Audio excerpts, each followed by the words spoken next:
নমস্কার, আমি অ্যাস্ট্রোলজার মনীষা শাস্ত্রী বলছি।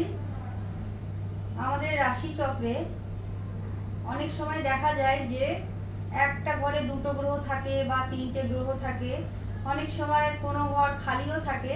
কিন্তু এই যে একই সাথে দুটো তিনটে গ্রহ থাকলে দেখতে হবে যে গ্রহ দুটো একে অপরের সাথে বন্ধুত্ব সম্পর্ক আছে না দুজন দুজনের শত্রু সম্পর্ক আছে।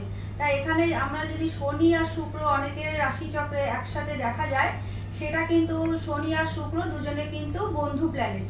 তা সেখানে দাঁড়িয়ে যদি এদের শুভত্ব কিন্তু যদি একসাথে থাকে, তাহলে সেই রাশিচক্রে শনি আর শুক্রের শুভ গুণগুলো পাওয়া যায়।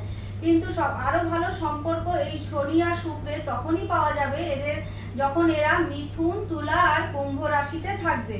কিন্তু যদি শনি আর শুক্র দুটো প্ল্যানেটই একই রাশিতে থাকার পরও এদের নক্ষত্র যদি আলাদা হয়, তাহলে কিন্তু শুভ সম্পর্কটা মানে এদের যে শুভত্ব, এদের ক্ষেত্রে এরা যে কাজ দিয়ে থাকে রাশিচক্রে একসাথে থাকার পর, সেগুলো কিন্তু আরো ভালোভাবে পাওয়া যায়। মনে করুন কারোর শনি আছে তুলা রাশিতে, আর সেখানে তার নক্ষত্রটা হচ্ছে সাথী, আবার সেখানেই শুক্র থাকলে তার নক্ষত্র মনে করুন হচ্ছে বিশাখা নক্ষত্র, তাহলে কিন্তু এখানে শুভত্ব পাওয়া যাবে ভালো।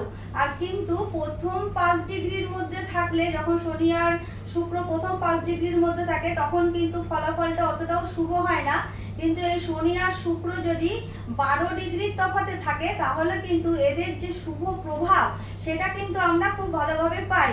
কিন্তু এটাও দেখতে হবে এই শনি আর শুক্র তুলাতে থাকলে কিন্তু অনেক ভালো শিল্পী, অভিনেতা, এদের রাশিচক্রে কিন্তু শনি আর শুক্র খুব ভালো থাকে। তারপরেও কিন্তু দেখতে হবে এই শনি শুক্রের ওপরে কিন্তু মঙ্গল বা রাহু এখানে কিন্তু দৃষ্টি দিলে আবার এই যে এদের শুভত্ব বা ভালো ফল সেটা কিন্তু সহজে আসে না। আবার এই শনি শুক্রের সাথে যদি আমরা রবি চলে আসে, রবি গ্রহটা বসে, সেখানেও কিন্তু নানান দিক থেকে অশান্তি আর প্রবলেম চলে আসে। তাহলে যদি মঙ্গল আর রাহু এই শনি শুক্রের ওপর দৃষ্টি দেয়, তাহলে কিন্তু সেসব জাতক জাতিকার ক্ষেত্রে আবার মানে তাদের মানসিকতা একটু উগ্র হয়ে যায়, তারা একটু ব্যভিচারী হয়ে যায়, অনেক পয়সা এদিক ওদিকে খরচা করে ফেলে।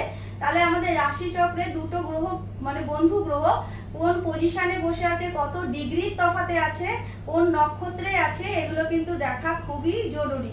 যদি এরা ভালোভাবে থাকে, তাহলে কিন্তু মোটামুটি 37 বছরের পর থেকে এরা 42 বছর এই সময় কিন্তু ভীষণ ভালো একটা ফল লাভ করে। কিন্তু এরা যদি অশুভভাবে থাকে, 56 বছর বয়সেও কিন্তু এদের ভালো ফল আসে। কিন্তু যদি দেখা যায় এরা অশুভ হয়ে গেল, তাহলে কিন্তু 56 বছরের বয়সের পর থেকেই কিন্তু নানান ধরনের রোগ, মানসিক উদ্বেগ, তারপরে নানান ধরনের ভাবে অর্থ নষ্ট হয়ে যাওয়া, এরকম কিন্তু প্রবলেম দেখা যায়। যদি আপনাদের ছকে শুক্র গ্রহটা অশুভভাবে থাকে, সেখানে কিন্তু আপনাদের বাড়ির বাস্তুর জন্যে, যেহেতু শুক্র সাউথ ইস্ট কর্নারটাকে দেখে, ওই দিকটা কিন্তু অবশ্যই পরিষ্কার পরিচ্ছন্ন রাখতে হবে।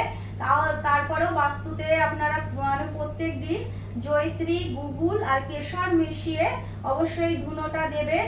আর গুড় দান করবেন শুক্রবার মন্দিরে, কিন্তু গুড় খাবেন না। অবশ্যই আপনারা যখন বাথরুমে যাবেন অবশ্যই চটি ব্যবহার করবেন। তারপরেও যেটা করতে হবে আপনাদের, কেশর আর হচ্ছে সাদা চন্দন এগুলো মিশিয়ে তিলক বানিয়ে আপনাদের কিন্তু কপালে লাগাতে হবে।